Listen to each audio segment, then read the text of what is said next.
Salut à tous, alors petite vidéo aujourd'hui pour vous aider à choisir votre voiture électrique, quelle voiture acheter, dans quelles conditions de trajet, etc.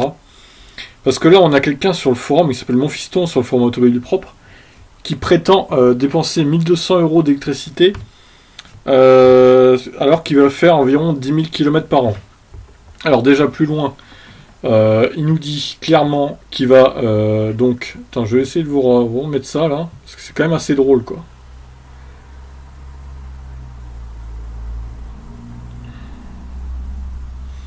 La discussion elle est vraiment surréaliste et je me demande si c'est pas un troll le gars en fait quoi.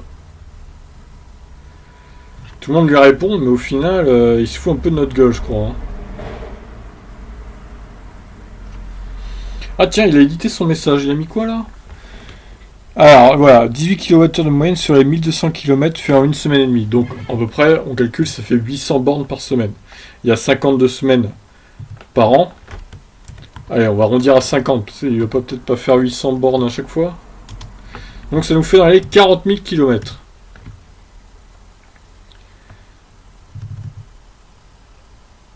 « 1500 euros d'essence, 12 000. Mais il est fou lui, enfin.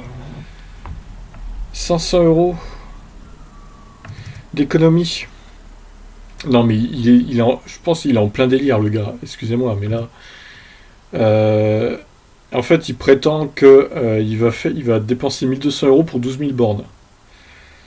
Je calcule, ça fait à peu près, il n'y a même pas besoin de calculer, ça fait du 10 euros au 100 en fait. C'est vrai que c'est très cher l'électricité hein, de nos jours. Non là je comprendrais si le kilowattheure était à 0,50 ou 0,60, mais il est à 0,15. Donc on est très loin de ce chiffre, hein. Faut arrêter à un moment donné de raconter n'importe quoi. Est-ce qu'il a répondu au message? Il est bloqué sur ses 300 euros, oui c'est ça. Et l'autre qui balance, ouais il balance aussi le gars.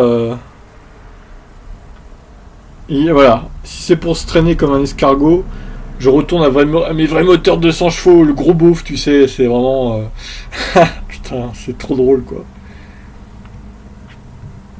Ah la vache, non mais sérieusement.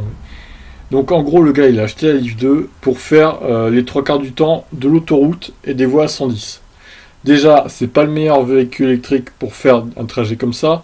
Moi je lui ai conseillé, je lui avais dit qu'il aurait mieux fait d'acheter la Ioniq. Tout simplement parce qu'il aurait pu gagner 4 ou 5 kWh au 100. Au lieu d'avoir une conso de 18 kWh au 100, il aurait eu une conso de 13 ou 14 je pense.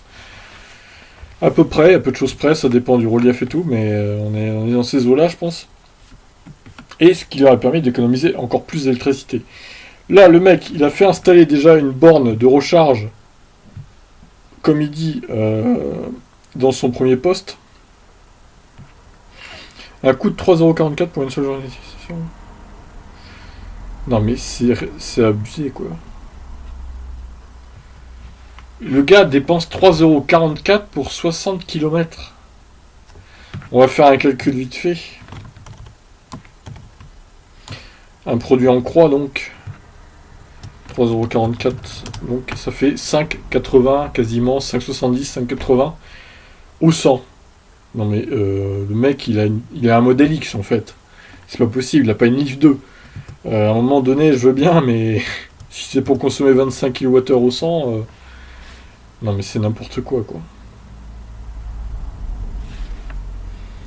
Je sais pas qui est ce gars, déjà je me suis clashé avec lui à moitié l'autre jour parce que le monsieur prétendait qu'une boîte de vitesse électrique qui possède qu'un réducteur, hein, je précise, et une boîte automatique de véhicule thermique c'est la même chose, alors que pas du tout. Mais monsieur a prétendument dit que il avait démonté les deux, donc déjà dans sa vie, donc je pense que c'est un gros mytho en plus, hein, honnêtement. Donc voilà, tout ça pour dire qu'au final, si vous faites des trajets sur des voies rapides ou autoroutes, déjà je vous conseille pas vraiment d'acheter une voiture électrique parce que elles aiment pas trop la vitesse, on va pas se mentir, elles consomment plus que nécessaire quand il faut aller vite. C'est pas comme les voitures thermiques où il y a des vitesses pour réguler à peu près la consommation d'essence. Là il n'y a pas de vitesse, donc 130 c'est la consommation maximum. On est autour de, ouais, comme il fait lui, à 18-20 kWh au 100 avec une Leaf 2 par exemple, à 130. Et encore, c'est en été. Donc si vous faites que de la ville, franchement, prenez une citadine genre Smart, Lyon, e-up. Si vous faites de la route genre 80, de toute façon maintenant c'est 80 la vitesse, donc il n'y a plus trop de soucis. Prenez une Leaf 2, c'est très bien. Pour de la route normale à 80, ça va quoi. Je vais pas la critiquer non plus. Même une Leaf 1. Si vous faites que de la route à 80 plus de la ville, une Leaf 2 c'est très bien. La batterie va pas surchauffer. Pareil, la Leaf 1, elle est correcte aussi si vous n'avez pas besoin de faire beaucoup de kilomètres par recharge. Même Union, hein, ça peut suffire avec de 80 de route. Mais après, si vous faites de l'autoroute, à moins que vous avez vraiment les moyens, prenez une Tesla, sinon, mais évitez les voitures électriques à 100 si vous faites que du 130, quoi. Franchement, restez au diesel à la limite, qui consommera toujours un peu plus qu'une voiture électrique, mais vous serez moins emmerdé avec les recharges et tout, avec les kilomètres. Lui, je sais pas comment il en est venu à acheter une Leaf 2 pour de l'autoroute, surtout que sur ce forum, il y a un topic pour le Leaf bashing, pour critiquer la Leaf, pour la critiquer sur son Rapid Gate et tout. Donc je sais pas s'il lit vraiment tout le forum, à mon avis non. Voilà, c'est le genre de mec qui regarde la pub à la télé et qui va aller dire ah vas-y je veux ça, elle est trop belle et tout, elle a l'air trop bien, 300 km d'autonomie et tout. Moi ça m'énerve, les gens comme ça ils comprennent rien, ils cherchent pas plus loin que le bout de leur nez. Et au final ils sont dans le faux, ils accusent le forum et tout. Et regardez ce qu'il a dit là. Voilà, il a dit il faut peut-être inscrire en grand sur le forum que la Leaf n'est pas prévue pour les voies rapides et affirmer que la recharge ne coûte que 300 €.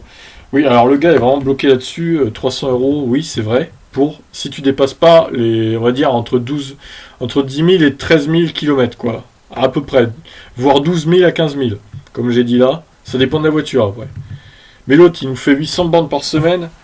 À un moment donné, on est autour de 35-40 000. Donc, faut arrêter, quoi. Ça sera évidemment 1000 € d'électricité avec des kilomètres pareils. Et avec l'essence, ça serait à peu de choses près, ça serait dans les 3500 € d'essence, quoi.